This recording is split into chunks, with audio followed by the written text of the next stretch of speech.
Welcome to JH. Today we are diving into MaxRewards to see if it's actually worth your precious time. The app claims to maximize your credit card rewards by automatically activating offers and bonus categories, essentially doing the math so your brain doesn't have to. It even points out which card to use for every purchase while tracking your balances and points in one place. It sounds incredibly convenient, almost like having a personal financial assistant who doesn't ask for a salary or a lunch break. But as we all know, if something sounds too helpful, we have to check if it's actually legit. First off, a good sign is that the app is available on both the Play Store and the App Store. This means it has passed the basic "don't steal everything" standards set by Google and Apple. While that doesn't guarantee it's a flawless masterpiece, it's a better start than downloading a random file from a suspicious forum.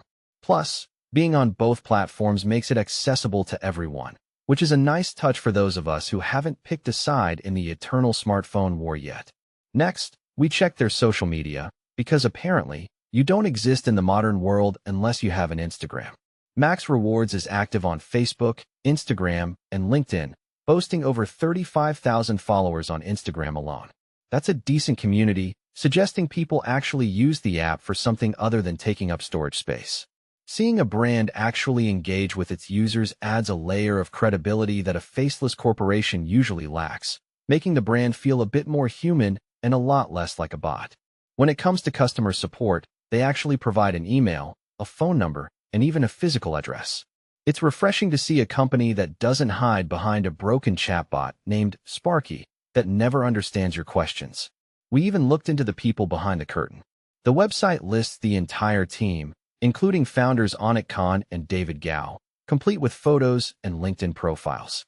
This level of transparency is a huge plus, as it confirms the app was built by real professionals and not three raccoons in a trench coat. Now, let's talk about the user reviews. On the App Store, it's sitting at a solid 4.5 stars, which is impressive for anything involving people's money. However, a trip to Reddit reveals the real tea. While many users love the tracking features, some reported frustrating syncing issues with certain banks. Apparently, some updates also removed popular features, proving once again that new and improved often just means different and slightly more annoying. Despite these technical hiccups, many users stayed for the rewards, while others jumped ship the moment the functionality changed. So, what's the final verdict? MaxRewards appears to be a legitimate tool with a transparent team and decent support. It's a solid choice for anyone who wants to squeeze every penny out of their credit cards without carrying a physical spreadsheet in their back pocket. Just be prepared for the occasional syncing drama, because technology loves to act up right when you're trying to be productive. If you found this helpful, do the usual internet dance. Like, share, and subscribe for more honest reviews. Thanks for watching.